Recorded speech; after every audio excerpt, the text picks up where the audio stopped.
Okay, and then I want to ask about how the land trust came about. Because I think that the story that I assumed is not what actually happened. So how did it come about getting all this land put in the trust? I think it had something to do with Purdue, because there were some big people at Purdue that came down all the time to see the virgin forest. And somehow the land trust got in on that. So when Philip passed first, no, he didn't pass. No, he did not pass first. I'm sorry. But when Philip wanted to protect the woods, so he made sure it got into the land trust. So that the land trust was already in existence before we got involved in it. So that then when it came up, it's like, well, the land trust makes the most sense because we did not want houses right next to us. It protected the forest then for Grandpa's part. And that's my version of how the land trust came about. Okay, that's what I understood. I understood it as Philip spearheaded it. So when you all were talking about the addition, I was confused. So Yeah. Thank you for clarifying that. What I've learned about this side I think is fascinating is to see what they got from Brady. So like Dan has this fascination with steam engines, and so did Brady. Yeah. And then I don't know who he's related to, but one of their relatives is a forester, who like Ron's son. Ron's son. Michael. Yeah. Oh, that had to come from somewhere. And Michael was from Purdue. He graduated from Purdue. And I think he was the one who maybe first mentioned after Mom passed the Central Indiana Land Trust. I'm not sure how that worked Yeah, out. But now that you said it. I think he had something to do with planning that idea. And then Mona took hold of it. And Mona took over. Well, Cliff Chapman, who's the director, was here. And then, we met with him and his crew and Mona. So previously to this, they came to us and they said, we have people who want to give money to expand the woods, and they wanted to buy the other side of the woods, which my mother and uncle still own. And it happened to be that Martha was passed, and so they had a meeting with Chris and Karen told them, you need to get a hold of Martha Spalding's group, because they're the ones that just inherited a lot of farmland, and they are very connected to the woods. And I would say your stories, you seem to have spent more time in the woods than anybody of the children besides Philip. Oh yeah, we did. Yeah. We always talked about going to the ditch. Now there again, the ditch really? goes all the way through the woods, but it's where there's a bridge. There's kind of a bridge between the two sides. So it was just a big open area, and we always called going back to the ditch. Yeah. Well, it didn't. Yeah. So even though the ditch runs all the way through the woods, it was where the crossing is from this to the other side. And it's the field in the middle of the woods. Do you know the field in the middle of the woods? Yes. There's a field in the middle of the woods that they replanted into trees, but it's the two brothers, the original Philip and Frank, who built the farmhouse. And they were both farmers, and they would meet in the middle of the woods. They had a field there, and they cleared just literally a perfect field just right in the middle of the woods. Right. Yeah. I did not know that story though. Yeah. But really? I know the story of I know the field in the middle of the woods. So yeah. My mom loves the field in the middle of the woods because she thinks it's like such a symbolism of full circleness, because it was literally like they cleared the part and now it's been replanted and it will go back. Right. Trees. Yes. The field in the middle of the woods will be gone. Yeah, we would go to it's a bridge just for maybe the tractors. And, Yeah. And you would swim. That's what they say? You guys would jump in that little... I did. Yeah, I did. You did? It wasn't that deep. No, it wasn't that deep. But it was hot. You go play and splash in the water a little bit. That would be a boy thing. So actually, swim. No, it's not big enough to go swim, but it's enough to get wet.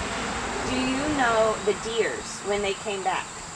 The deers. So Philip, his whole life, no deers in Indiana, no deers. And then somehow they reintroduced deers, and he says he remembers when he saw his first deer in Meltzerwood. He was a grown man, and he was amazed that there were deers in the wood. I don't remember seeing deer. No, I don't either. No. I don't know how they somehow they left. They brought them back. Yeah.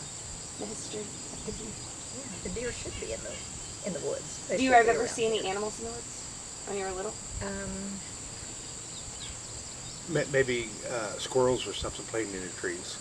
or around here we'd have, I don't Yeah. know, groundhogs or, well, the barn, the huge old barn was right there. And there were creatures, wild animals that lived under the barn, like, I don't know, possums, raccoons, gophers, that kind of thing. Did you ever play in the big Meltzer, the original barn? Uh-huh. Yes, I can remember when the horses were in that barn. That's the oldest thing on the farm, is the barn. The barn up at, The big one that says Meltzer. yeah. It's so old they don't have, it's pegged, wooden pegs. Right. They didn't have like the tools. When you go up to the barn, you have the cement laid, and do you know what it says in the cement? I don't There's two remember. sets of initials. PMLS. Larry Spalding and Philip Oh, Philip Meltzer. Meltzer. Yeah. Oh my gosh, yes. Yeah, I can remember going in there and the horses were there. There was Queenie and Bob and Buster. And I don't remember the name. I don't remember any horses. I never saw them out of the barn, but yeah, I can remember going in there and seeing them and hearing them. They seemed like they were enormous, but then I was a child, and they were workhorses, so they probably were pretty big.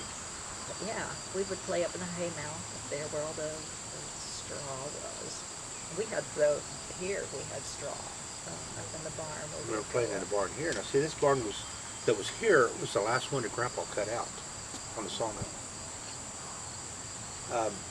But then again, it was pegged in the middle, so it was set so that you could knock the pegs out of the middle and pull it apart to put another center section in. Which I thought was really neat. But every beam that was around there was pegged. So that you take the pegs out, pull it apart, and put more in. But that's why I was always told it was the last barn that Grandpa cut out. Do you know when the sawmill closed? I never seen it run. We never saw it. Nope. It probably didn't run much after I had seen it when I was little. I don't remember when it put it stopped working. How did you get into steam engines? They were all over the place. Not only steam engines, but the gas engines. That was probably the biggest thing was the gas engines. And I really liked the gas engines that Grandpa had everywhere. And so, I don't know, it was just intriguing, I guess, for me. And I still like them. I still mess with them. And so then when the steam engine came down in 73, I think it was, Grandpa passed in 72, right? I think so. Lisa was. So the steam engine needed some work done to it. But they got it running, and they got it out of the hole it was in, and they got it into the barn lot, and they blew a pipe out, so they had to wait for it to cool down. And the next day fixed the pipe, and then they brought it down here then. And then Henry Thoman helped me restore it. It's been restored a couple times. So, and this year it celebrated its 100th birthday. So at Rushville, it was, we got a picture of all of us with it. Tom was there too, and Inga. And so. And if you had not taken an interest in the steam engine, none of the rest of us were interested. yeah. It wouldn't be here. It wouldn't be around celebrating its 100th anniversary. Where is it now? My house. I don't even know what a steam engine is. It's a train? No, it's a farm tractor. So what they would use back in, so as things progressed in farming, so it was the power, so your combine was actually, oh gosh, man, so you cut the wheat and you put it in sheaves, and then you run it into the thresher that separated the wheat from the straw. So a combine is the combination of the power unit and the threshing unit. So that's where they come up with a combine. So anyway, so the steam engine was the power for the combine, for the thresher. So that you would also use it to power a sawmill. You would power it to do road work. So it would, you know, you pull the, and you go out west, not so much around here, but out west where the fields are bigger, they plowed with them out west. But then they still finished out the ground with horses and disc. So that's basically what the steam engine is, a farm traction engine. So the first ones that came out were portable, so they pulled them around with the horses and they'd line it up to the small thresh machines. So as things keeps getting bigger and bigger and bigger on the farm, so then they had to have someplace to, so they would make a steam engine. The first steam engines, they figured out how to get power to the wheels, but they couldn't figure out how to steer them. So the horses would steer the steam engines. So then it made the horses lazy because they thought all loads should push themselves. We just have to steer it. And then they finally figured out how to put steering on a steam engine. So everything all takes time to go through the process. I have to use the bathroom, but I wanted to say that Philip, that was like one of the most things he talked, besides World War II, he talked about the history of farming. Because he says he started, it was horses and plows, and by the time he was done, it was huge combines. And just to see like the amount of change that took place. Can I use their bathroom? Yeah. Of course, yeah.